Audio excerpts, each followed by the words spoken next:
انسان دنیا سے جاتا ہے، ہم اس کے لیے ایصال ثواب کرتے ہیں.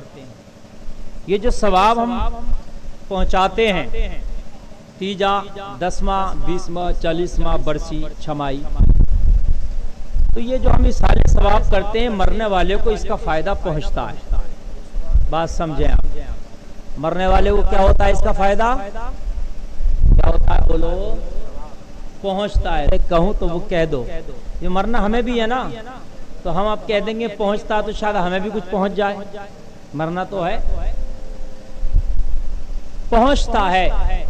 مرنے والے کے نام سے اگر کوئی آپ نے اچھا کام کیا تو وہ مرنے والے کو پہنچتا ہے.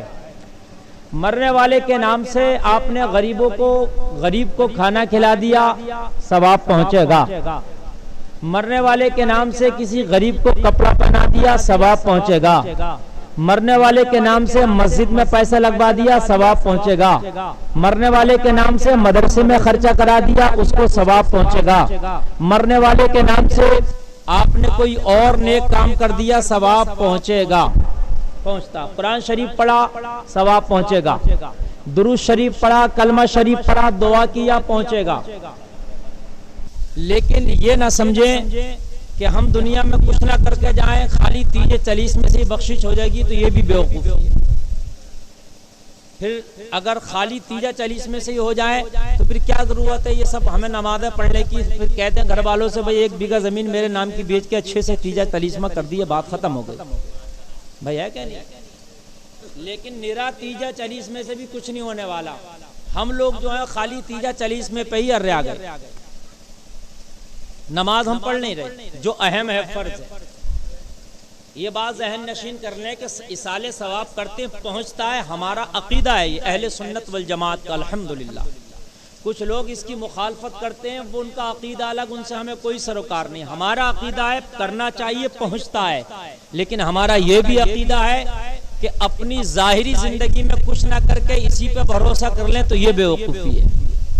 مثال کے طور پر آپ کی ٹلاری کہیں جا رہی ہے، کہیں آپ کی گاڑی جا رہی ہے، کہیں پھنس گئی، تو ہلکا پھلکا کسی کے ٹریکٹر سے آپ سہارا لگوا دو، نکل جائے گی. یہی ہوتا ہے کہ نہیں ہوتا؟ جوڑ لو، زنجیر لگا دو، بھائی نکل جائے گی. لیکن کسی کی گاڑی کے دونوں پہیے نکل گئے ہو،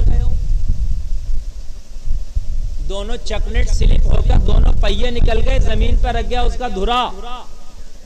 اب کہو گے بھیا ٹریکٹر جوڑ دیے، تو کہا بیوقوف مت سمجھے مجھے، یہ نکلنے والی نہیں ہے. نکلنے والی ہوتی تو کچھ سہارا میں لگا دیتا، چل کام ہو جاتا. اب کہاں تک لگاؤں گا؟ یہ تو پہیا ہی نہیں ہے. ایسے ہی ہمارے اعمال میں جب کچھ کمی پڑے گی تو اللہ اپنی رحمت سے اسے بھی شامل کر لے گا. جو ایصال ثواب کے ذریعے ہم نے اپنے مرحومین کو پہنچایا ہے تو شاید یہ بھی شامل ہو کے ہماری بخشش کا ذریعہ بن جائے. لیکن جب ہم کچھ کر کے ہی نہیں گئے اپنی زندگی میں، خالی کبھی جمعہ پڑھا نہ تو وہ بھی نہیں پڑھا، زکوٰۃ بھی نہیں دیے، زندگی بھر جھوٹی بولتے رہے، ہم مکاریاں ہی کرتے رہے. ہم نے دیکھا نہیں قرآن کیا کہہ رہا، ہم نے دیکھا نہیں شریعت رسول کیا کہہ رہی ہے، تو پھر سمجھ لیجیے ہماری گاڑی کے پہیے بالکل نکلے ہوئے ہیں. اب تو بس اللہ ہی مانے. تو لوگوں زندگی گزارو تو گاڑی کا پہیہ بالکل نکال کے نہ جاؤ. کم سے کم اپنی گاڑی میں ایسا پہیہ لے کے جاؤ کہ اگر کچھ کمی پڑے تو اللہ تعالیٰ یہ شامل کر لے. جیسے جب نمازوں کا حساب ہو رہا ہوگا تو کچھ کسی کی نمازیں کم پڑیں گی، کچھ نمازیں تو اس کے دیکھے جائیں گے کہ اس نے نفل کتنے پڑے تھے اپنی زندگی میں. جیسا نماز پڑھتے ہیں ظہر کی 2 رکعت نماز نفل ہے نہیں ہے اس میں، مغرب میں 2 رکعت نماز نفل ہے، عشاء میں 4 رکعت نماز نفل ہے. یہ نفل نماز ہم پڑھتے نہیں پڑھتے، اور غیر مؤکدہ سنتیں بھی پڑھتے ہیں، اور مؤکدہ کو بھی لگا لیجئے فرض کو چھوڑ کر کے. تو یہ جتنی نمازیں ہیں اللہ تعالیٰ کی رحمت اگر جوش میں آئے گی اور اگر ہماری نمازیں کچھ کم پڑ رہی ہوں گی تو پھر اللہ اپنی رحمت سے ان نوافل اور ان سنن کو بھی شامل کر لے گا تاکہ کسی طرح سے ہماری گاڑی نکل جائے. لیکن میاں جب پڑھنے گئے ہوں گے نفل تو جب ہی پڑھے ہوں گے جب عشاء پڑھی ہوگی، جب ہی تو 4 رکعت نماز نفل پڑھے ہوں گے. جب مغرب پڑھی ہوگی جب ہی تو 2 رکعت نماز نفل پڑھے ہوں گے. بھائی بات سمجھ رہے ہیں کہ نہیں سمجھ رہے؟ جب ظہر پڑھی ہوگی ہم نے تبھی تو پڑھے ہوں گے، جب ہم نے پڑھی نہیں کام ہی ختم ہے.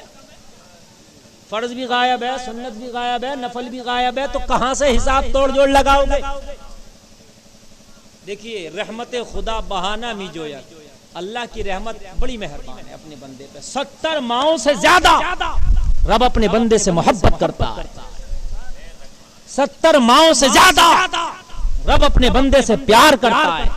ماں کتنا پیار کرتی ہے اپنے بیٹے سے، اپنی اولاد سے، لیکن رب ان 70 ماؤں سے زیادہ پیار کرتا ہے. لیکن میرے پیارے، اللہ کی رحمت بہانے ڈھونڈے کی بخش دے، لیکن کوئی بہانہ بھی تو ملے. اور جب کوئی بہانہ ہی نہیں ہو، بتائیے آپ مجھے، تو پھر کدھر سے ہم بخشے جائیں گے؟